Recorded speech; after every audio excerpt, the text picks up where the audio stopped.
एक दिन मुझे मजबूरन गुफा वाले बाबा के पास जाना पड़ा, क्योंकि लॉकडाउन में मेरे पति की नौकरी चली गई तो हमारे घर के हालात बहुत ही खराब हो चुके थे।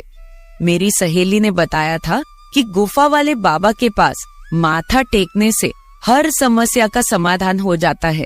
फिर एक दिन मैं गुफा वाले बाबा जी के पास चली गई। वो बाबा पूजा के बहाने मुझे अपनी गुफा के अंदर ले गया। वहाँ पर मेरे और बाबा के अलावा कोई नहीं था। कुछ देर बाद बाबा ने गुफा का दरवाजा बंद कर दिया। गुफा के अंदर बहुत अंधेरा था। फिर एकदम से मेरी नजर बाबा के काले रंग के सांप के ऊपर गई। सांप को देखकर मैं घबरा गई और उसे बचने के लिए हाथ पांव चलाने लगी, लेकिन मैं अपने आप को बचा नहीं पाई। फिर बाबा ने भी मेरे अकेले होने का फायदा उठाया और मेरे साथ कुछ ऐसा हुआ कि दोस्तों, मेरा नाम रितिका है और मेरी उम्र 26 साल की है। मैं शादीशुदा औरत हूँ।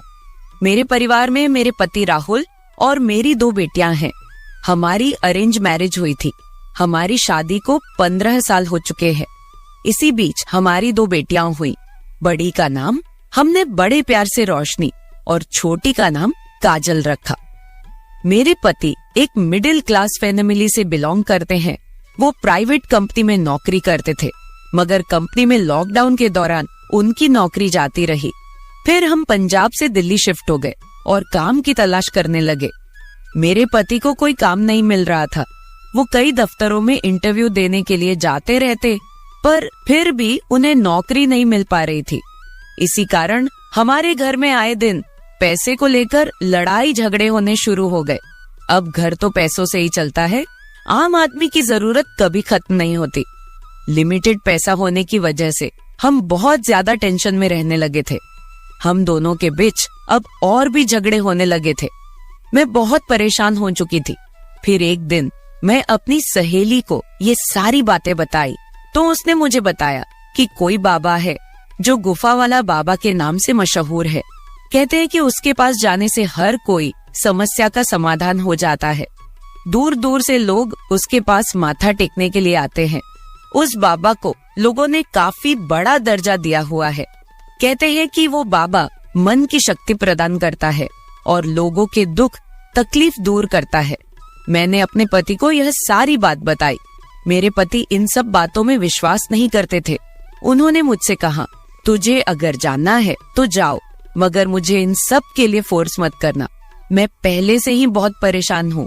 मैंने सोचा कि मैं अपने पति को बाबा के पास जाने के लिए ज्यादा फोर्स ना ही करूं तो अच्छा है। अगर उन्होंने मुझे भी जाने से मना कर दिया तो फिर मैंने सोचा कि मैं अकेली ही चली जाती हूँ। मैंने बाबा के पास जाने का विचार बना लिया, क्योंकि मेरे पति ने मुझे जाने के लिए आज्ञा तो दे ही दी थी। हमारे घर के हालात बहुत बिगड़ चुके थे, इसलिए मैंने मजबूरन गुफा वाले बाबा के पास जाने की पूरी तैयारी कर ली। मैं ये सोच रही थी कि शायद उनके पास हमारी परेशानी का उपाय हो। अगले ही दिन में नहा के अच्छी सी साड़ी पहन के बाबा जी के आश्रम में चली गई। बाबा जी दिखने में 45 से 50 साल की उम्र के लग रहे थे।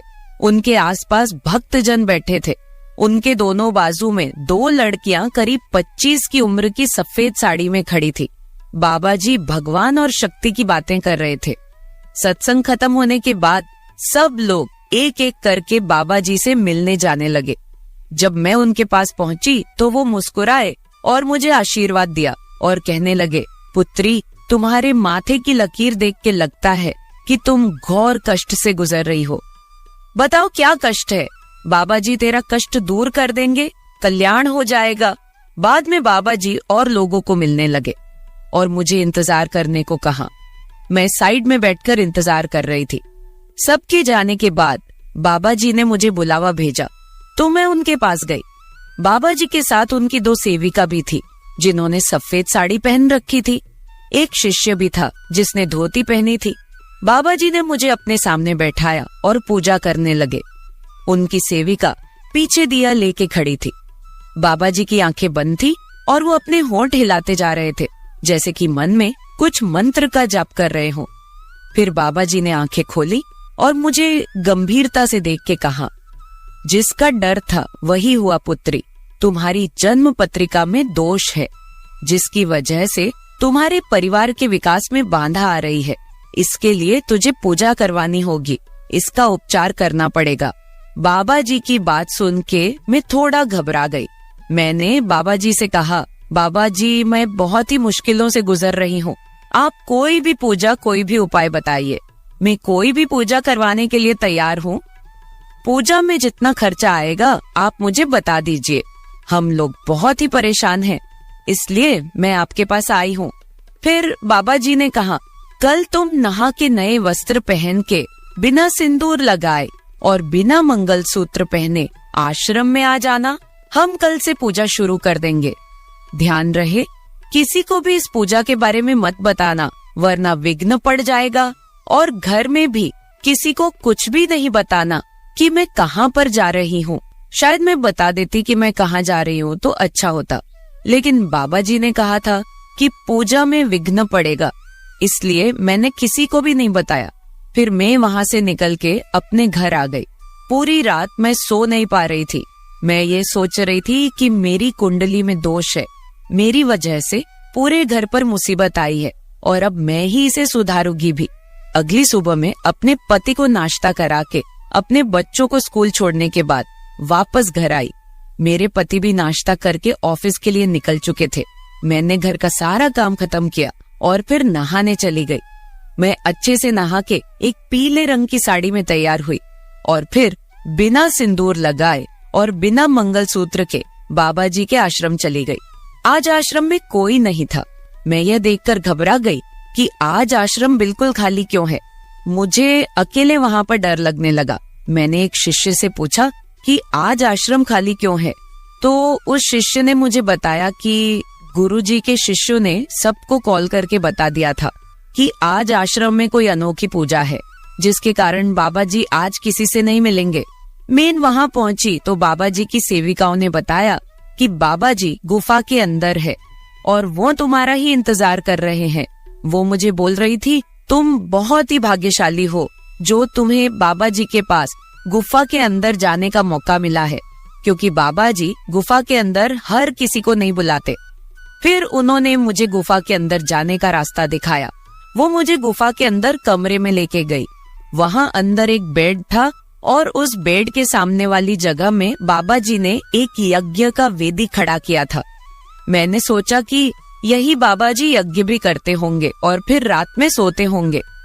मेरी सोच को रोकते हुए उनकी एक शिष्या बोली, तुम बिल्कुल सही जगह आई हो, बाबा जी तुम्हारी हर इच्छा पूरी कर देंगे, उनके पास बहुत बड़ी शक्ति है। तुम बाबा जी के साथ यही बैठो, हम लोग बाहर जाते हैं। तुमने किसी को बताया तो नहीं कि तुम यहाँ आई हो? मैंने नामे सिर हिलाया। बाबा जी ने मुझे बैठने के लिए कहा। मैं और बाबा जी वहीं फर्श पे बैठ गए। बाबा जी मंत्र बोलकर अग्नि में घी डाल रहे थे। वो मंत्रों का उच्चारण करते जा रहे थे। फिर एक सेविका बाहर से दूध का ग्लास लेके अंदर आई। बाबा ने थोड़ा दूध अग्नि में डाला और बाकी दूध को हाथ में पकड़ के कुछ मंत्र बोला और फिर वो दूध मुझे पीने को कहा। बाबा बोले, इसे पी जाओ, लेकिन मुझे डर लग रहा था कि कुछ गलत ना हो जाए, क्योंकि यहाँ पर कोई और नहीं था। मुझे डर लग रहा था, मगर मैंने डरते डरते दूध का ग्लास हाथ में ले लिया और दूध एक ही बार में पूरा पी लिया। दूध पीने के बाद मुझे कुछ अजीब सा लगने लगा। अचानक ही मुझे नशा सा चढ़ने लगा। मेरी आंखों के आगे अंधेरा छाने लगा। मैं बेहोश सी होने लगी। मैं फर्श पे ही गिर पड़ी। मुझे लगा कि मुझे शायद कुछ कमजोरी की वजह से चक्कर आ गए हैं। पहले तो मैं कुछ समझ ही नहीं पा रही थी। कुछ देर बाद मुझे थोड़ा सा होश आया तो मुझे पता चलने लगा कि मेरे साथ क्या क्या हो रहा है, पर मैं उसका विरोध नहीं कर पा रही थी क्योंकि मैं पूरी तरह होश में नहीं थी। मुझे महसूस हो रहा था कि कुछ जने मिलके मुझे उठा रहे हैं और फिर उन्होंने मुझे पलंग पे लेटा दिया।